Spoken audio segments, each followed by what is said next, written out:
So I was wondering if you would take a little time to do a little question and answer. Yeah, for sure. So I think the biggest question that I see and that I hear is, how did you get involved with this Rust Valley Restoration Show? Well, that is a good question. I'll take you back to the beginning. Season 1, I was watching the show, kind of just, it was something that was entertaining.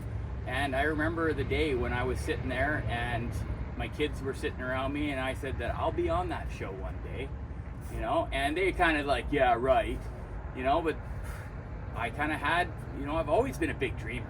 So, when I said that, I meant it. And what my plan was to actually go over to Mike's property with the Widowmaker. I thought, squeaky wheel gets the grease. I'm going to roll right on site and they're going to have no choice but to take notice, right? So probably 6 months later, season 2 now, right, is being filmed. And I was sitting there working on the Widowmaker, and Avery and one of the producers walked in the door. And I recognized Avery right away. And they started chatting with me. They seen the Widowmaker, and kind of started looking around. And by the end of that conversation, they wanted to follow the Widowmaker till the end.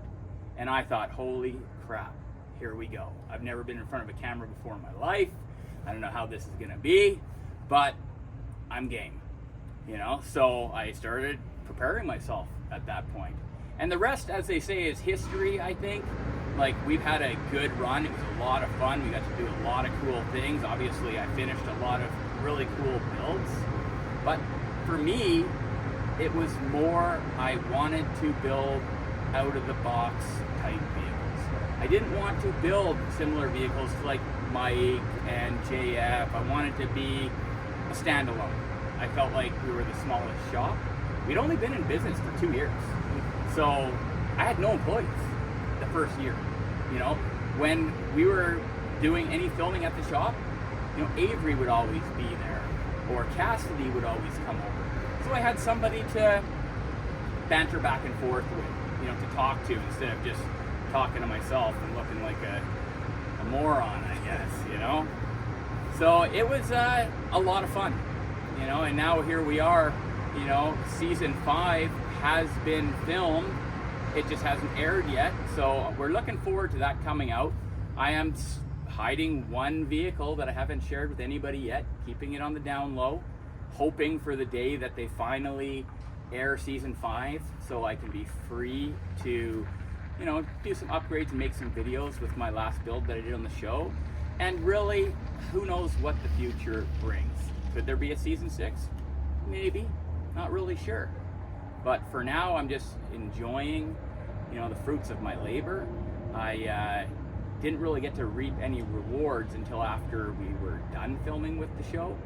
So now it's nice because the phone rings a little bit more often. I get a little bit more opportunities than I would have if I wouldn't have been on the show. So Yeah, it was entertaining watching your first season. You could tell it was new to you to get the whole camera in the face situation. Yep. But you did it, and I think that leads into another question.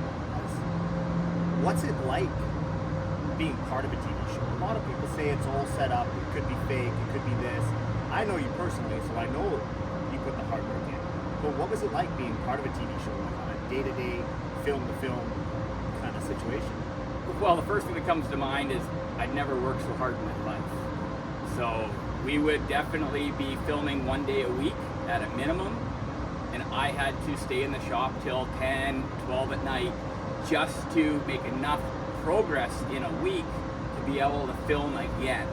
So it was a lot of work.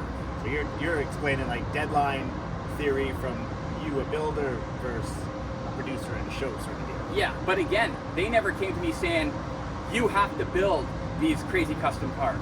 It was me that wanted to do that. I felt like I had one shot to make first impression. I wanted to build the craziest cars that I could, and I think I did that. But did I have to go that far? No. Could I have done just more of a regular build? Yes. But I just didn't feel like I'd be remembered. at the end of the day. I didn't want to blend in. I wanted to stand out. I'm an individual on this planet. I'm one of a kind. I like building one of a kind stuff. But on the same hand, you don't get very many opportunities to build crazy customs. When somebody says, I just want you to build the craziest car that you can, you know, money is no object. That comes like maybe 1 or 2 times in a fabricator's life. So I was very fortunate to have a couple of those builds at that time, and I think I knocked it out.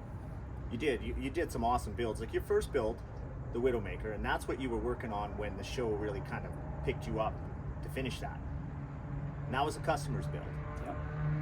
Then Flirting with Disaster was also a customer's build. Yep. But Goliath wasn't a customer build, was it? No. Well, Goliath, like I'd been working on Goliath for, geez, I bet you 10 years probably on and off, kind of just in my spare time as a hobby type thing, right? Because when you're, you know, doing what I do and you're fabricating for people, you don't get much time to work on your own stuff. But then COVID hit. All of a sudden, nobody was coming in the shop. Now, all of a sudden, things slowed right down.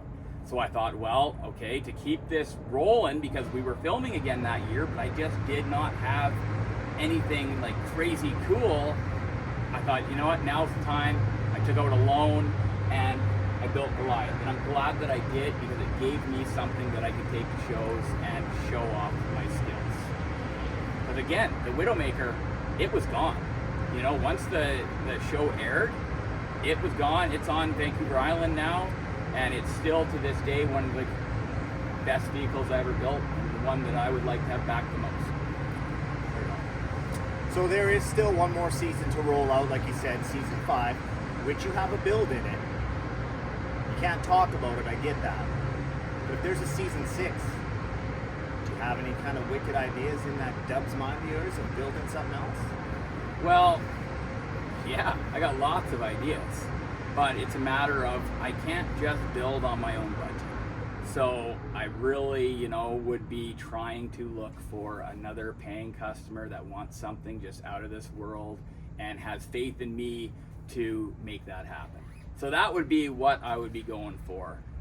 You know, if that didn't happen and I didn't have, you know, a crazy build, I probably would say no to another season of the show, because I don't want to slowly throughout the years. I felt like I, you know, slowly went up on another little plateau, and the last thing I want to do is to go down. I would rather quit while I'm on top. So that really would depend on what kind of customers I had. Oh, that's fair enough. Well, you've heard it from Dubs. There's a little bit of history on how he ended up in the show and what he's building and where he might go. Thanks a lot, buddy. Absolutely, bro.